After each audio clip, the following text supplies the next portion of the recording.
কেউ কি নামাজের পড়ো বলাটা হারাম? কথা বলো না হারাম। আমি একটা কথা বলি, এখন যারা হারাম বলছে তাদের যুক্তি হচ্ছে যে এই জন্য হারাম যে নবীজি সাল্লাল্লাহু আলাইহি সাল্লাম তার যুগে বেঈমান কাফেরকে তাবলীগ করেছে। ঠিক না ভুল? এটা কথা বলে না, এটাই সত্য, এটাই ঠিক। এখন আমি একটা ঘটনা শোনাই। আমার গ্রামে 35 ঘর 5000 বসতি আছে, 35 ঘর দাস। কত ঘর বললাম? 35 থেকে 40 ঘর দাস আছে। দাসদের একটা ছেলে, আমি যখন বাড়ি যাই মাদ্রাসা থেকে, রোডের সাইডে তার পাড়াটা, সে মদ খেয়ে স্ত্রীকে মারে, পাড়ায় হাঙ্গামা করে, লোককে গালি গোলজ মানে চিল্লা চিল্লি করে রাখে। তাকে একদিন আমি বাজারে পেলাম। শোন কি হয়েছে হুজুর? আমি বললাম একটা কথা বলবি তো? বলে হুজুর বলুন। রিসপেক্ট করে, সম্মান করে। কি হয়েছে? আমি বললাম তুই যে মদ খাস জানিস কত ক্ষতি? তোর শারীরিক ক্ষতি, তোর অর্থের ক্ষতি, তোর সামাজিক ক্ষতি, তোর পারিবারিক ক্ষতি।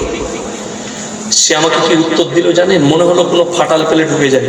হুজুর আমি তো লোকের বাড়িতে কাজ করে খাই, আপনার অমুক মুসলমান ভাই আমাকে মদ কিনে খাওয়ায়, আপনার অমুক মুসলমান ভাই বাড়ি থেকে মাংস কষে নিয়ে এসে আমাকে মদ ঢেলে খাওয়ায়।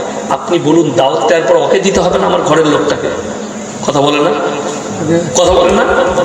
আগে আমার বাড়িটাকে কোরআন শুনেলেন, যে নেমো হারাম বলছে হারাম, তাকে কোরআনটা শুনিয়ে দাও। ইয়া আইয়ুহাল্লাযীনা আমানু কুলু আনফুসাকুম ওয়া আহলিকুম নার। হে ঈমানদার ব্যক্তিরা, তোমরা জাহান্নামের আগুন থেকে বাঁচো, তোমাদের আহলে বর্গকে বাঁচাও। তাকে জিজ্ঞেস করো। আমি আমার গ্রামে দেখাবো, আমার জ্ঞানের পরে, আমার যখন জ্ঞান হয়েছে, আমি দেখেছি স্কুলে পড়ি, মদের বোতল নিয়ে বাউরি পাড়ায় পড়ে থাকতো, মদের ভাঁটিতে পড়ে থাকতো। তাদের পেছনে তবলিগের মেহনত করার কারণে তারা এখন ফাঁস কাতারের নামাজি, মুখে এক মুষ্টি দাঁড়িয়ে। আজকে তাকিয়েও দেখে না, ফাঁস কাতারে বসে হাউ হাউ করে কাঁদে, আল্লাহ বড় অপরাধ করেছি জিন্দগিতে। একজনের নাম হাসিম ভাই, আমাদের খুব ভাই ভাই করি, খুব কাছের, মোড়লদের বংশের ছেলে। কি বুঝলে? এখন কাঁদে, নিজের পাপগুলো মনে পড়ে গেলে কেঁদে যায়, আল্লাহ আমাকে মাফ করে দে, অন্যায় করে ফেলেছি, আল্লাহ আমাকে পরিবর্তন দিয়েছে। তাহাজ্জুদ গুজার, তাহাজ্জুদ পর্যন্ত পড়ে। এই লোকগুলো বরকত কিসের? আরে যে হারাম বলছে তাকে জিজ্ঞেস করো। তুমি নিজের টাকায় খরচ করে, আজকে আমি ইয়াসিন এসছি, 2 ঘন্টা কথা বললাম, আমার অ্যাকাউন্টে টাকা ভরে দিয়েছে, আপনারা জানেন? আমি বক্তা হয়ে বলছি, আমার আগে যিনি বায়ান করলেন এমনি বায়ান করেনি।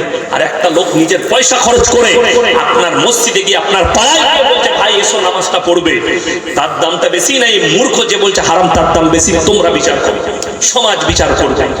ওই জন্য আমার বন্ধুগণ, আমি কোনো দল করি না, এটা মাথায় রাখবে। আমি কোনো দলের লোক নই। আমাকে যদি মনে করেন এই লোকটা এই দল করে, এই পার্টি করেন, না না, আমি জমিয়তে আছি, না কোনো সংগঠনে আছি, আমি কোনো নাই। আমি মাদ্রাসা করি, সমাজের সেবা করি, যতটা পারি সমাজ সেবা করি নিজের মতো করে। আমি যাদের সেবা করছি তারা জানে, আল্লাহ জানে। ও আমি ভিডিও করনে वाला লোক আমি নই যে আমি কাকে কি দিচ্ছি আমি ভিডিও করে দেখি না।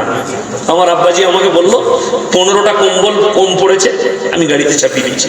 আমাকে একজন ফোন করলো, হ্যাঁ তোমরা ক্যামেরাটা বন্ধ করে দাও, আমি এই কথাটা বলছি, এটা রেকর্ড করা যাবে না, বন্ধ করো, ক্যামেরাগুলো বন্ধ করে দাও, বন্ধ করে দাও, এই কথাটা ছেড়ে দিলে অসুবিধা আছে, বন্ধ করো, বন্ধ করুন, ক্যামেরাগুলো বন্ধ করে দেন, সব অফ করে দেন। হয়ে গেছে আমার বায়ান, আপনার দোয়া করবে, খালি কথাটা বলে দিই। এইটা কার আছে? এই সাইডেরটা বন্ধ করে দেন। বন্ধ হয়ে গেছে, সব বন্ধ করে দিচ্ছে। এই ডান দিকেরটা বন্ধ করে দেন। মানুষ খালি কিয়ামতের দিনে কাঁদবে, আমি যদি আরো কিছু বেশি দান করতাম, সাদকা করতাম, আজকে আমার জন্য মঙ্গল হচ্ছে।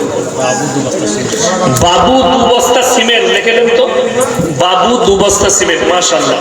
জামিরুল ইসলাম 5 বস্তা, জামিরুল ইসলাম 5 বস্তা সিমেন্ট লিখলেন, জামিরুল ইসলাম, মাশাআল্লাহ। আল্লাহ দানকে কবুল করুক।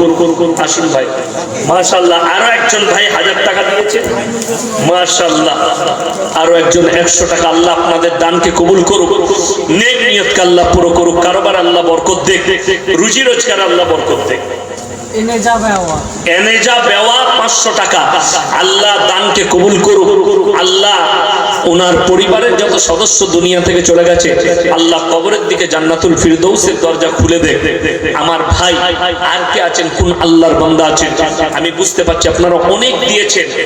আমি সেদিনে বারুইপুরে একটা কথা বলেছি, বারুইপুর, কলকাতা বারুইপুরে আমার মারফা ছাত্রদের লেগে পেয়ারা কিনে দিয়েছিল ভাই।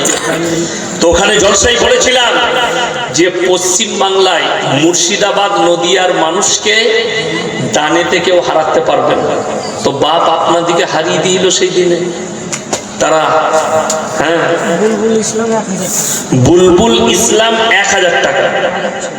এই হুদহুদ ইসলাম নাই। দুঃখ আর একটা কথা বলি, দেখুন আমাদের এলাকায় হিন্দু ভাইরাও আছে না? আছে তো ভারতবর্ষে। কোন অমুসলিম ভাইয়ের নাম শুনেছেন? আব্দুর রহমান, আব্দুল জব্বার, আব্দুল সত্তার। আমি মুসলমানদের দেখিয়ে দিব, নাট, বল্টু, ফন্টু, সন্টু, ফন্টু সব আছে। বর্ষাকালে ছেলে জন্ম নিয়েছে, মেয়ে হয়েছে, দাদি নাম রেখেছে বর্ষা। তা বুঝে কথা, মৌলবীকে মানলে তো আমাদেরকে তো দুটো কাজে রেখেছেন, হলে আর মরলে। হুজুর হয়েছে কানে আজান দেন, মরেছে জানাজা পড়ব, বাকি সব আমরা বুঝে লুব, বাকি সব আমরা বুঝে লুব। এখনই আমাকে মসজিদে একজন জিজ্ঞেস করছিল, একজন ভাই, জানি না কোথাকার, এই এলাকারই, বলছে আচ্ছা আমার নানি নাকি মারা গেছে, তো আমার মা বলছে যে কোন হুজুর নাকি বলেছে যে 5 দিন পর্যন্ত গোশ, মাছ, মাংস খেতে পাবে না। আমি বললাম ওইটা মৌলবি লয়, গাই মুখো হেলে, তুই এক্ষুনি আমার সাথে মাংস খা, কিচ্ছু অসুবিধা নেই। ফতোয়াকার দাদির না হলে নানির, মৌলবির লয়। কার ফতোয়া বললাম? দাদির না হলে নানির। সোহেল শেখ 1000 টাকা। আমি রেজিনগরে জলসা করছিলাম, 20,000 শ্রোতা। মেয়েদের কাছ থেকে প্রশ্ন এলো, হুজুর বিয়েতে জেলেবি দিলে কি বিয়ে ভেঙে যায়? আমরা কেন? লেখা আছে প্যাঁচ মারা আছে। জিলেবিতে প্যাঁচ থাকে না? থাকে না? যেখানে জিলেবি ছাড়ছে না মেলাতে, হ্যাঁ দোকান বসেছে না বসে নাই, জিলেবি ছাড়ছে। আচ্ছা জিলেবিতে প্যাঁচ থাকলে যদি বেটার বিয়ে ভেঙে যায়, বিটির বিয়ে ভেঙে যায়, যে ছাড়ছে তার বেটার তো জীবনে বিয়ে হবে না, সে তো প্যাঁচ বেরিয়ে গেছে। বলছে আমাবস্যার রাতে বিয়ে দেওয়া যাবে। আমি বললাম মোটেই দিবি না, কালো ছেলে হবে। কি বলবো, আমরা মৌলবীদের জানি না কোথায় লেখা আছে। এটা জানেন কোন কিতাবে লেখা আছে? কোন কিতাবে? না জানি শরীফ। কি বললাম? না জানি শরীফ আছে, ওই কিতাবটা ওরাই জানে, আমরা মৌলবীরা জানি না, জীবনে পড়ি নাই।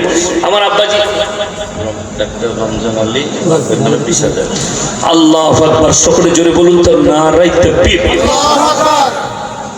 যত গরুগুলো মোদিজি বলছে তোমরা খাচ্ছ, আর বলার আওয়াজ নাই। আজকে কটা গরু হয়েছে গায়ে? 10টা মিনিমাম। 10টা। গোশ খাওনি? আজীব লাগে, আওয়াজ কই? নারায়ে তাকবীর। আমি খানা খেয়েছি তো, কিছু খেয়েছি আমি? কই আমি কিচ্ছু খাইনি। মহিষের 1000 টাকা। মহিষের 1000 টাকা, মাশাআল্লাহ। 200 টাকা লগত, 800 টাকা বাকি, মাশাআল্লাহ। একজন 100 টাকা আর একজন 100 টাকা দা। মেয়েদের ডিম ভাজা টাকা, মানে ডিম বেচা টাকা। দেখছেন মহব্বত, দেখুন মসজিদের প্রতি। আল্লাহ তোমার মুরগিতে বরকত দেখ। বলুন আমি।